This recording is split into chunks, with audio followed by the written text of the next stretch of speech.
Here's the story of 6 buying experts who were very successful in their jobs, leading procurement offices across the country, from Alaska and PA to Arkansas.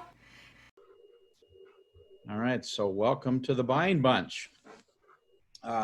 Governments and schools have been developing plans and strategies to safely return to their offices and facilities, campuses, and not really get back to normal, but get back to what they've been doing before the crisis. And a big part of this strategy is social distancing, keeping a safe distance apart from one another and from maybe people visiting their facilities for various reasons. And this will include wearing a mask, protocols for elevator usage, how they're going to use the hallways, restrooms, break room, other areas. And procurement officers, though, have another tool they can use to assist in this area, and that's the way they think about their contracts. How can the way of procurement think about their contracts help minimize the interaction between people? I was just thinking about this the other day. It's kind of a new element to strategic sourcing, and I'm going to ask my colleagues to help me think about this for a few minutes. And if you think about it, there's many ways that procurement can help with social distancing. An easy example is any government that may be still selling surplus property by using live auctions could easily transition to an online auction platform.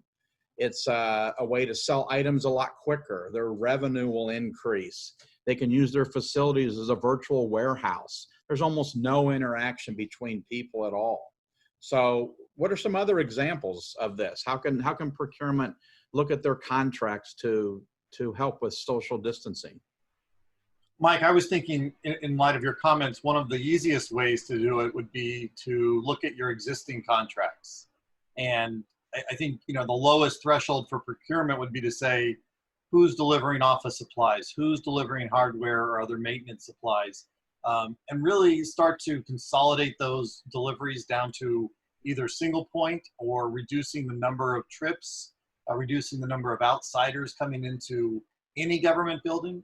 Again, the idea is to reduce the risk, reduce exposure, and increase social distancing.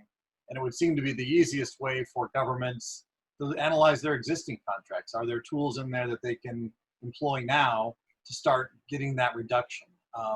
Not only now, but in the nearest future as we start to recover and return to work.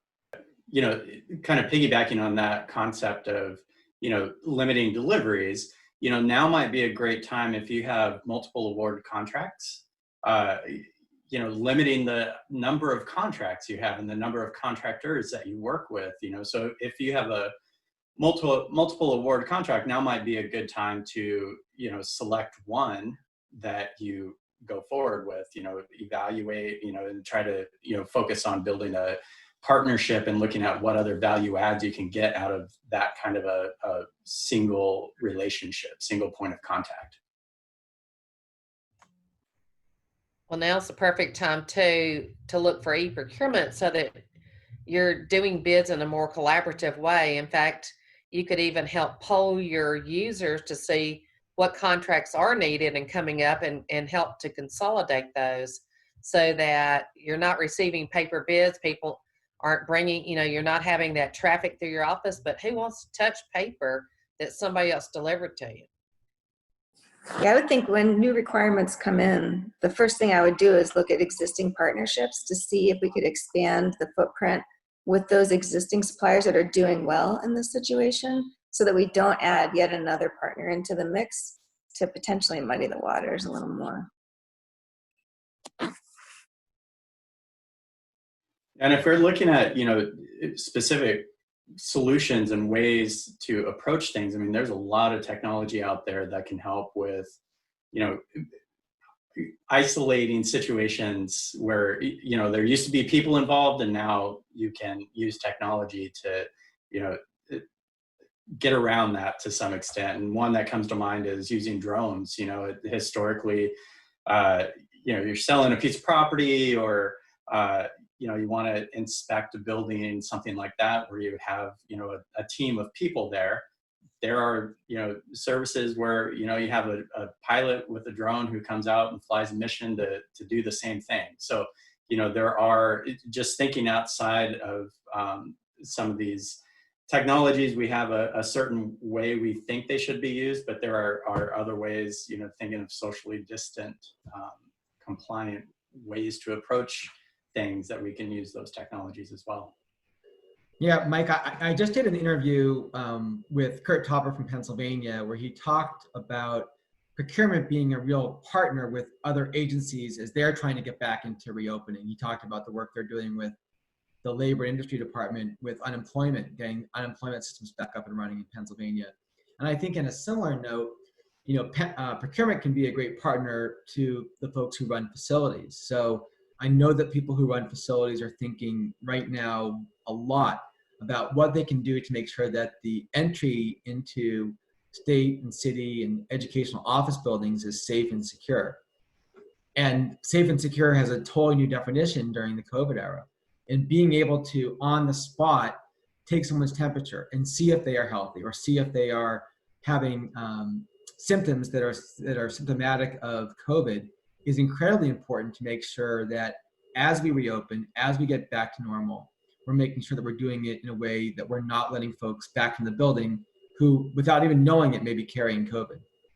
I think another great solution too, and it's going to, I think, come in on the tail end of the PPE purchases, and that is looking for items such as plexiglass or glass, ways to separate not just our employees, but also, particularly if you're a public-facing division of government, that really is going to become more and more critical. But also things such as an ability to be able to use your arm to open a door instead of your hands or your feet. And it goes back to that, being able to not have to touch anything or touch as little as possible when you're either visiting or working in a government building. Yeah, and Jane, you brought up a great point about the plexiglass. It's something that will be new to a lot of office spaces. They've always had cubicles and a way to separate their employees, but this goes even beyond that. A lot of office spaces, as you know, do have employees that sit close to each other. And that's just the nature of it in some ways. And a lot of offices are going to really have to look at a way to further separate the employees and customize barriers and shields, not only in the office spaces, but in the common areas, break rooms, restrooms, and hallways even sometimes. They're going to have to look at ways to further separate those employees. And plexiglass and barriers and shields and being able to customize those are going to have to be a way that governments are going to have to do that. I was going to add, in terms of one idea that affects mostly cities, but is the ongoing need to reduce touching or touchless activities and transactions.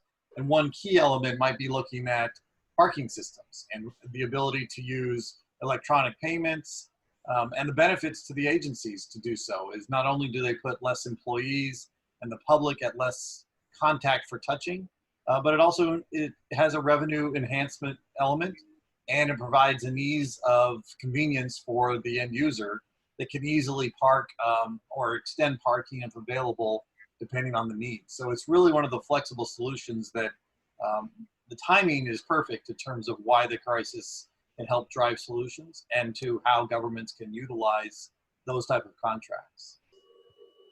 And a lot of it too, those are individual categories and ideas that definitely lend themselves to keeping people apart, plus being way more efficient and using technology to drive efficiencies. And a lot of cases maybe drive savings as well in this time of budget needs. And just overall, I think I heard a theme of just less bids, less solicitations, less paperwork, less interactions.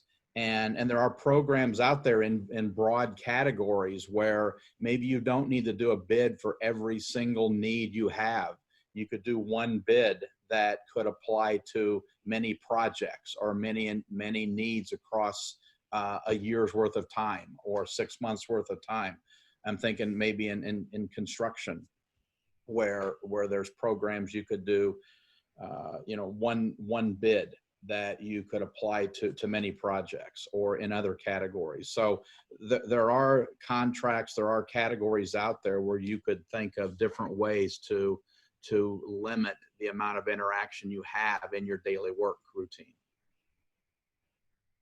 So any other ideas and thoughts? I think this would be a great topic for a procurement community to talk about and get together and maybe brainstorm and think of other ideas that they can share with one another and see what other thoughts that we could as a group and as a community think of to help each other in helping enhance social distancing. Yeah, and a lot of what we talked about, it's not new. And some of these things have been things that maybe we've wanted to do in procurement for a long time. Now we have a platform to do it. And so I would say, yeah, all the ideas that you've ever had, throw them out there and let's see what really works now. Yeah, it'd be great.